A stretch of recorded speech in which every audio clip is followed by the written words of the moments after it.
Good afternoon, ladies and gentlemen. Welcome to Professional Beauty and HJ's first Tough Talk session.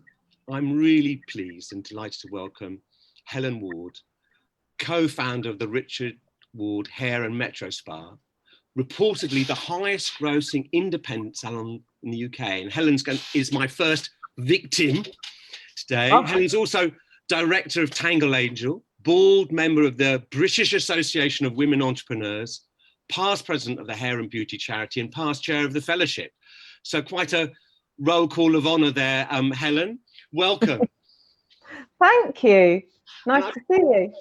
No, good to see you. I'm going to try, Hellen, there'll be people who have salons here in Birmingham or Bristol, or they're going to think, oh, look, Hellen and Richard's salon in Sloane Square, what's that, turning over millions?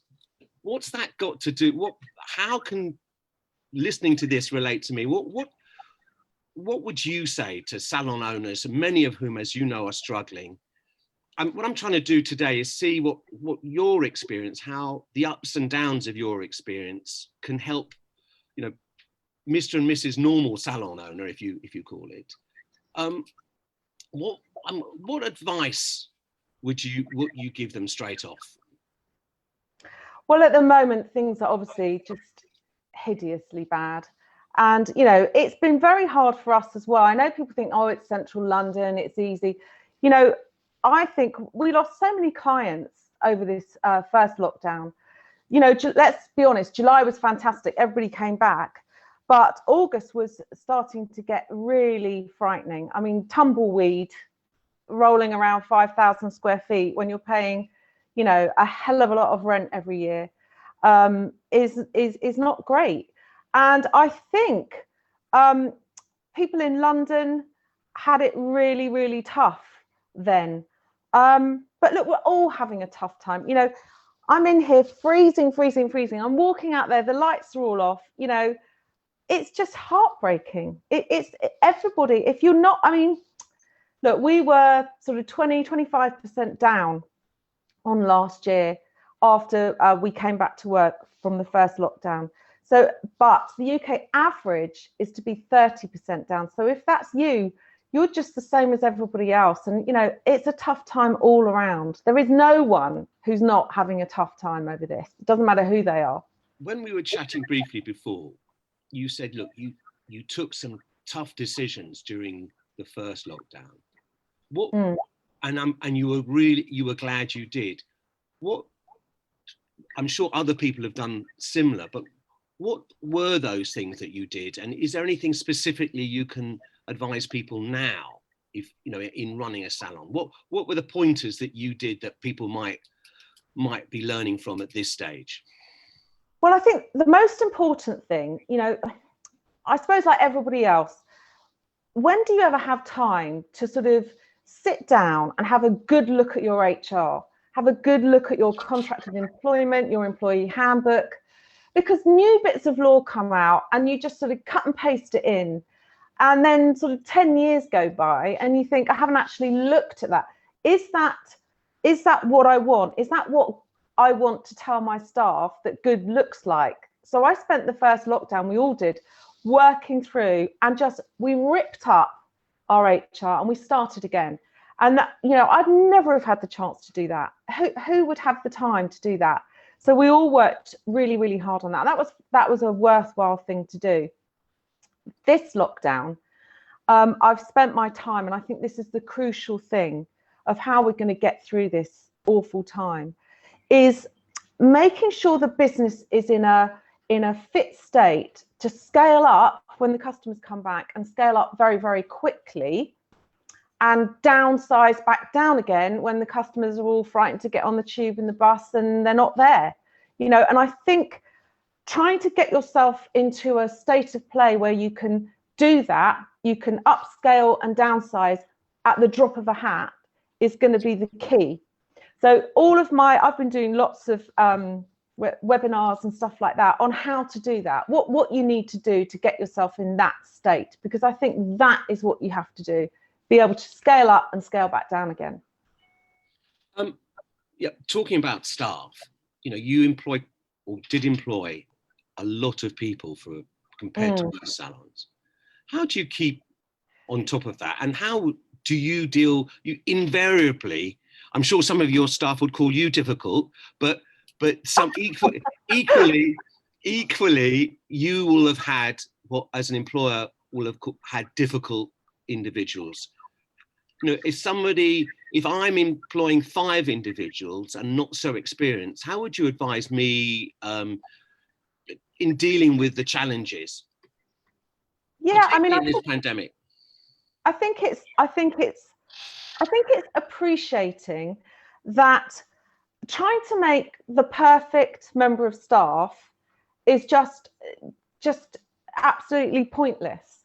So I think learning to appreciate everybody's good points and make the most of those and let them do what they're best at, and then just say, you know, that person isn't very good at that part, and so trying to correct that is only going to wind me up and it's going to wind them up. So I think embracing, what I've learned over the years is just to embrace people's good points and their strengths, and to strengthen their strengths, and to overlook the bits that, you know, that you don't gel with, because not everybody is going to gel with you, but everybody can, you know, have a real strong part to play in the team. And I don't think I mean, would you ask my staff, do they like me? I don't know. Do they respect me? 100%. I think what do you want from a boss? Do you want someone who you can respect, who you know is on the ball, who's going to have your best interests at heart and the best interests of trying to safeguard everything at the moment? And I think a lot of the team respect me, and I'm just talking about me as a boss at the moment. But yeah, do they like me? Probably there's times when they want to kill me. Well, I think that's a good point. I would actually have past staff members who are genuine friends, but they first had to understand. I remember one particular guy would have a complete, I'm not saying this is good management, but we'd have a complete shouting match in the office, and then at 6 o'clock go for a pint. But he understood that's what was necessary at that time. And yeah, but don't you think it depends on what your relationship is? So Julie has been working with me for 29 years, right? By my side. Is that long? Yeah. Gosh, that's bloody frightening. But if you look at our relationship, first and foremost, I was her boss. So I do think it's what comes first. And I don't think it works to have a friend who you then work with. I think totally it's better agree. to do it the other way around. First, and they've got to respect a colleague who becomes a mate. Yeah, absolutely. First, people have to respect you as the boss, and then they can be your friend. Moving on, suppliers. What advice would you have if I'm got a difficult supplier, or in generally dealing with suppliers in this pandemic? Yeah, it's difficult, isn't it? I mean, the suppliers, of course, have got their own stuff going on, but I think they should be flexible. You know, I think as customers, though, we have a responsibility to talk to them.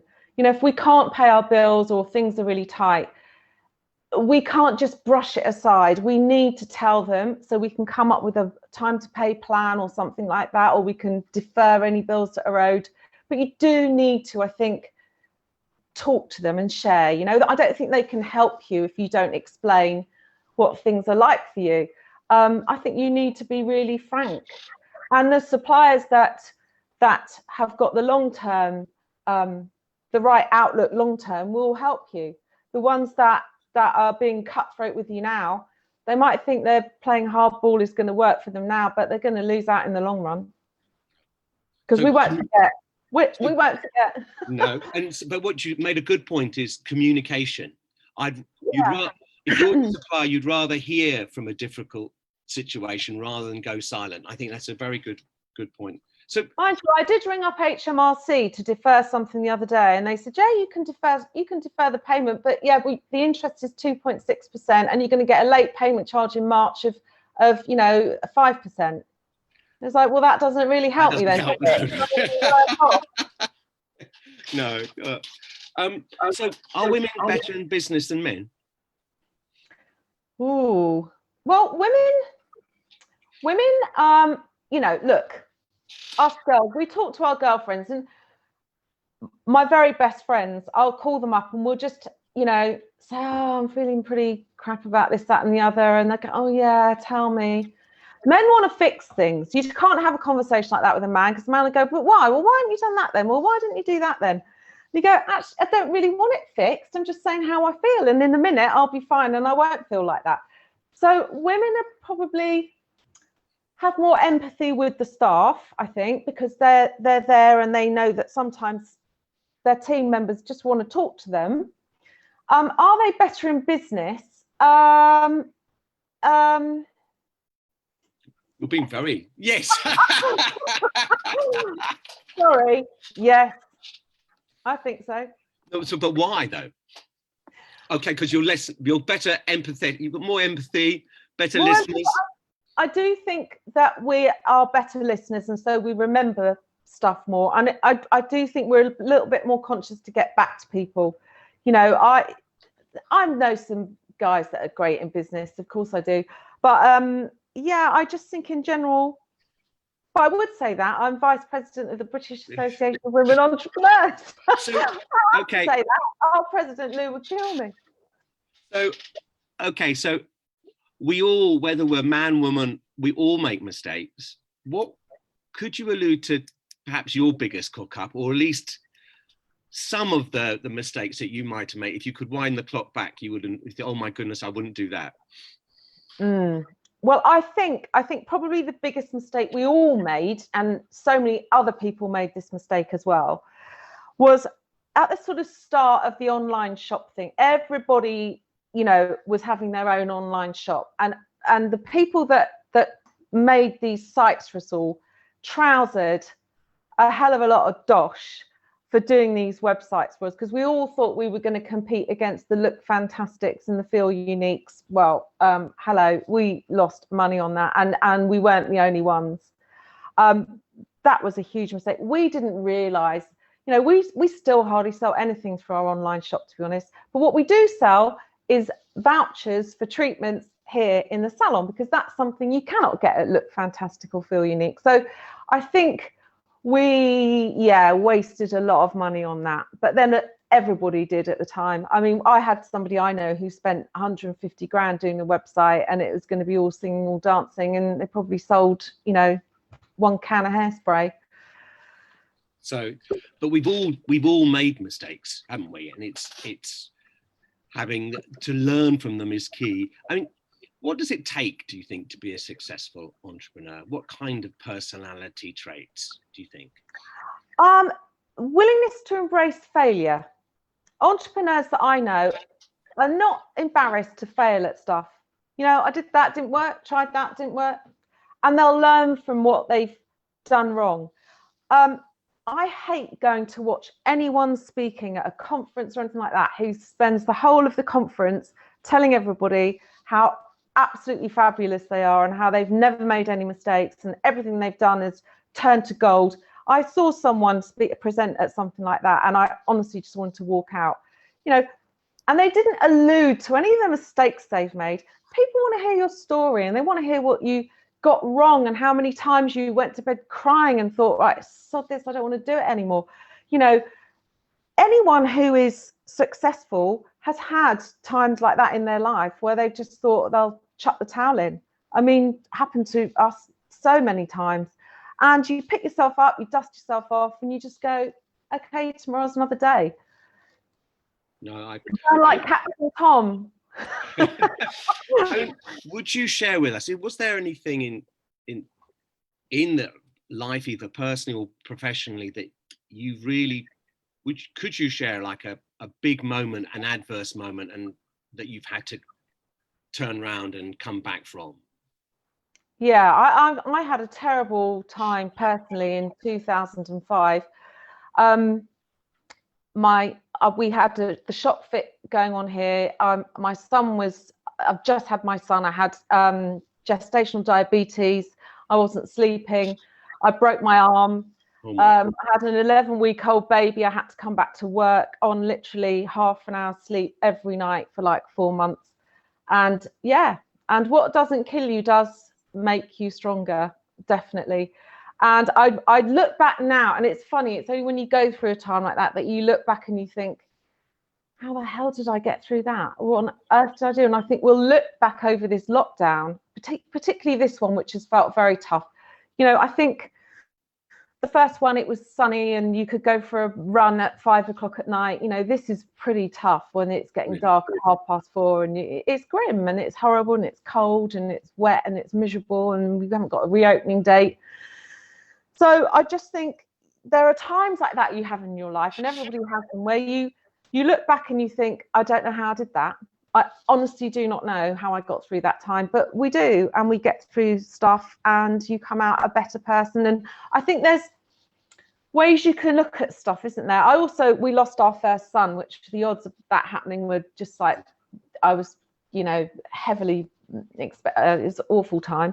And the odds of that, us going through that, were like 70,000 to 1. But, you know, you can look at things in two ways, can't you? You can say, why me? Or you can flip it on its head and say, well, why not me? Somebody had to go through that. If you filled Wembley Stadium, someone had to go through that. So maybe I had to go through it because I could cope with it. Did you just deal with things because sometimes people they have problems that just mount up and can't seem to cope. I view them as a chest of drawers and only open up the drawer that I can deal with. That's how I deal it. I mean, with all those problems you had at that time, did you just deal with it just day at a time? Is that how you dealt with it? Yeah, I think when I go through a time like that, I just literally, I just drill down, focus, I just push it all to one side. The trouble with that is it all has to come out somewhere. So it might come out later on, you know, that you actually have a bit of a meltdown. You go, oh my God, I can't believe I went through that. What an awful time. So I think you cope in the way that works best for you, don't you? I've always thought, I think what's very dangerous is to shove things under the rug and think they're all going to go away, you know. And I think men sometimes are more guilty of doing that because they don't have those conversations with their mates where they just ring up. My girlfriend phoned me the other day. We were on the phone for an hour and a half. She's in tears, I'm in tears. We ended up laughing, felt 100% better. You know, the next day she went, I can't believe I was in tears yesterday.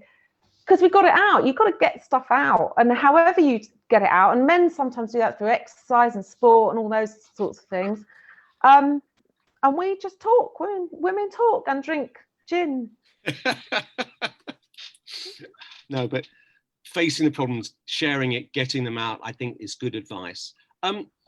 You were telling me that you've started a campaign with fellow salon owners, not about you, but about the whole industry, Save Our Salons. Do you want to say a few words on that?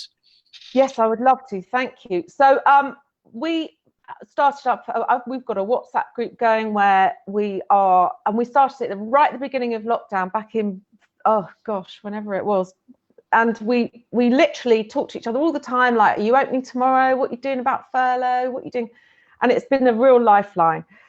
What we realised, there was a campaign called Chop the VAT, which was campaigning to get our VAT rate at 20% down to the same rate that the hospitality sector enjoys, which is 5% at the moment. And you could sign it online, the petition got absolutely kicked out of bed. Nobody wanted to know.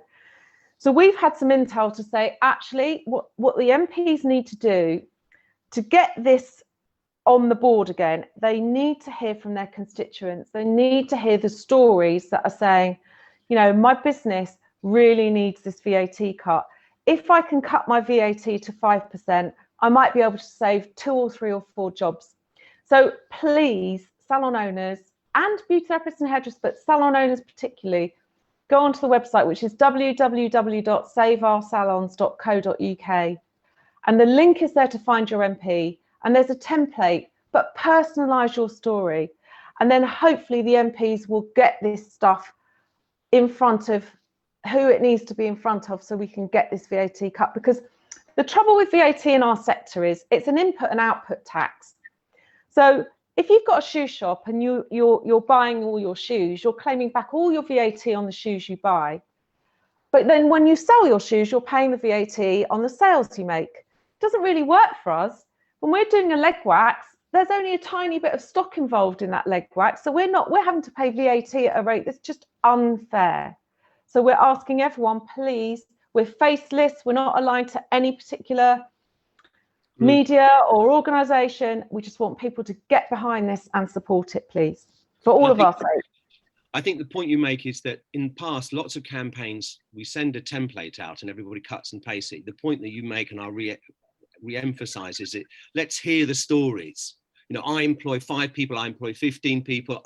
I think by doing this, the MPs want to hear it personally. So the template's there, saveoursalons.co.uk. Thank you. Yes. You know, 15p in the pound at the moment is not to be sniffed at, and that's what we're going to say. I mean, what's your take on social media? Do you use it yourself to promote the business? So we have our Richard Ward Instagram, which is very popular, but you know, I don't really have anything to do with that. Cristiano's running that for us at the moment, our art director, and he's doing a fantastic job with that. Richard obviously does that as well. My social media, I sort of have a love and hate relationship with social media. You know, I was on the telly a couple of times recently, and you know, I got trolled the next day. Well, you're a salon owner and you're in London and you don't know what it's like to be a salon owner in Yorkshire. And I mean, just people are really judgy. I don't like judgy, you know, people shouldn't judge people. You know, they don't know who I am. They don't know how difficult it is here. They're probably doing half the customers of ours that live in Yorkshire and are too frightened to come to London. So I just think you have to be careful with it. I have a private Instagram account and I have a public Instagram account.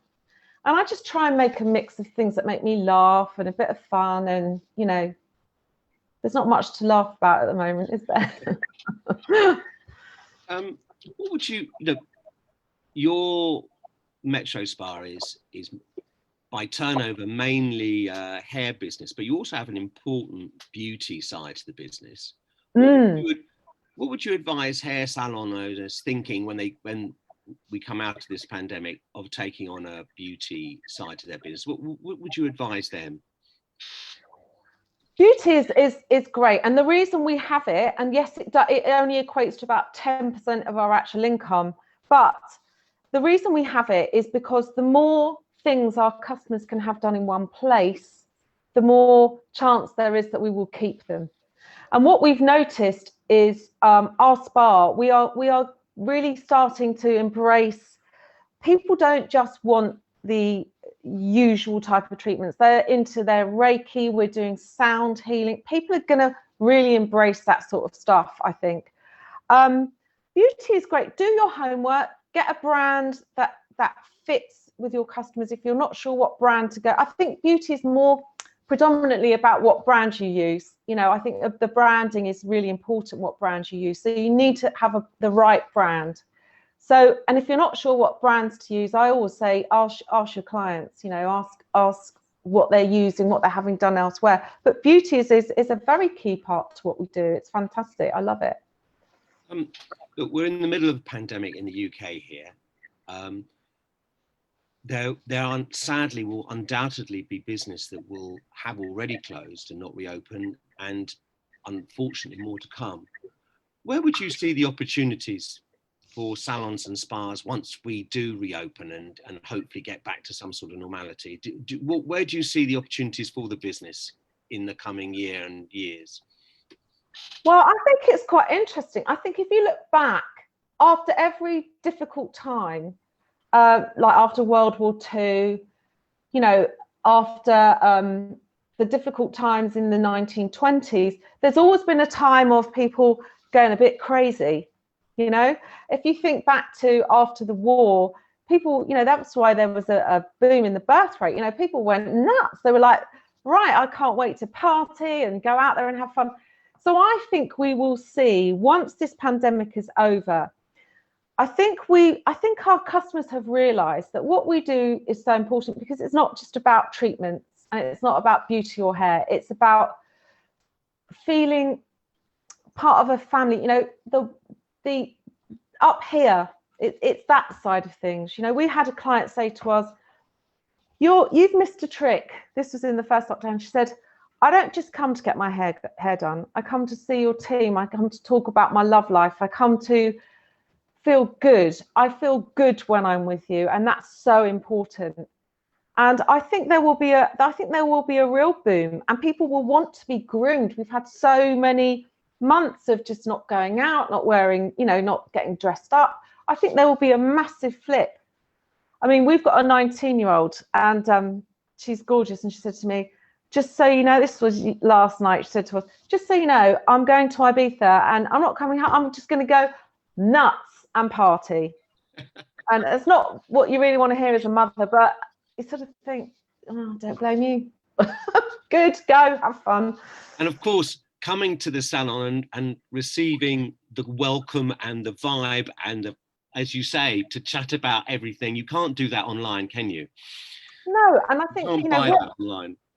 What's really important for our sector is, you know, we are not retail. So thank heavens we've now got our own sector as personal care, because why should we be paying the same? We have to have a shop, and we have to have all the expenses that go with a shop. And you know, like it or not, we cannot do it any other way. Yes, we can go to people's homes, and there's freelancers, and I have a lot of time for them, and they're a great part of what we do. But for those of us that have to have a shop, you know, why should we be paying the same? We keep the high street alive. We're a key, vital part of the high street. Have you noticed? You walk any high street, and there's hairdressers and nail bars and beauty salons, and you know, it's a massive part of the high street. We need some respect for that now. Talking about that, I mean, you've got a very big landowner, landlord, and of course most of the people that landlord deals with are big corporations, as opposed to, you know, independent. But have you noticed, even before the pandemic, and certainly in the pandemic, you know, salons are responsible for driving in footfall. Have you noticed a change of attitudes amongst landowners or your landlord, sorry, or not really? I think I've been having this argument with my landlord for a long time, to say to them, you need to value your independence, because your independent retailers are the reason why people will come to Sloane Square, for instance, for us, and not go to Westfield. If there's an All Saints and an LK Bennett and a whatever at Westfield, they'll go to Westfield. You know, the whole point of the King's Road and where we are here is you used to walk down, when the punks used to be around, you know, back in the day, when the Sex Pistols had their shop at World's End, you know, you'd walk down and you'd see a shop called Our Salons, which was cowboy boots, and all these funky independent brands.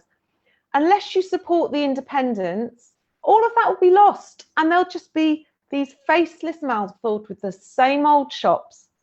I mean, who wants to dress like everybody else and wear and go? I can't bear it. So are you saying that as salons, we should be a little bit more confident with our landlords because we drive footfall in for all the other shops?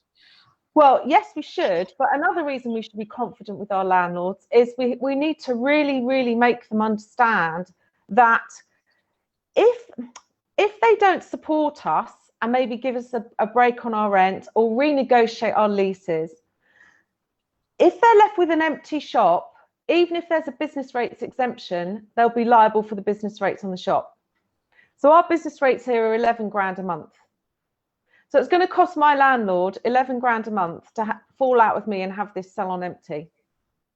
Which is a great incentive. 11 grand a month off the rent. No, I hear what you're saying. Listen, we said 20 minutes. We're almost half past. So time is escaping us. Just a couple of things. I gather you meditate. Now, I heard that just recently there was an article in one of the papers that said people who meditate are too self-centered and are up themselves. Is that you? What newspaper are you reading? That was the Times. They didn't quite put it in that way, of course, but that's what they were getting at. You're not exactly Piers Morgan, are you? No, right. I'm not. No, I'm not as pretty as him. Yes, no, I meditate. But meditation is, I do it twice a day. I do it in the morning and the afternoon for 20 minutes. And a good girlfriend of mine got me on a course of how to do it, because she runs a fantastic course. And it just gives you a bit of mindfulness. I think the whole point of it is, does it make you feel good? I mean, if I could only do one thing, yoga would be my thing. I get more out of that. So half an hour of yoga every morning is if I don't do it, I really, really do not feel good. Walking, I love walking in fresh air. Meditation is great. It has its place, but no, it doesn't make you up yourself. And I hear you have some skills in clairvoyancy. Is that right? Or oh yeah, I do actually. I do. I'm claircognient, which is when you sort of feel things. I do study at the London College of Psychic Studies, tarots and all of that. Yeah. And what can you share a story on how you felt something that's turned out to be right? Everyone at work, Julie, Gavin, and they call me the witch. Now Gavin says I'm the white witch. Okay. Gavin says I'll say that's going to happen, and then it happens, and he says you've made it happen because you wanted it to happen, and you made it happen. You're not really a clever, and they're in denial, all of them. But no, I can always, Julie knows, I'll always say that's going to happen, and it does. My goodness. Now it's a blessing and a curse. You're obviously in partnership with your husband, Richard. What would you advise people who are working together or starting out working together, because you've been working together for a long time? What advice would you have to close on for people who are working with their other half? Oh, you know what? Don't do it. No, I'm joking. It's really difficult because, you really, really need to have very firm boundaries in place where when you get home, you have a very clear distinction. And I think it only really works. It's good and it isn't, but it only really works if you have very different job roles. I think that's a good piece of advice. That's a great piece of advice.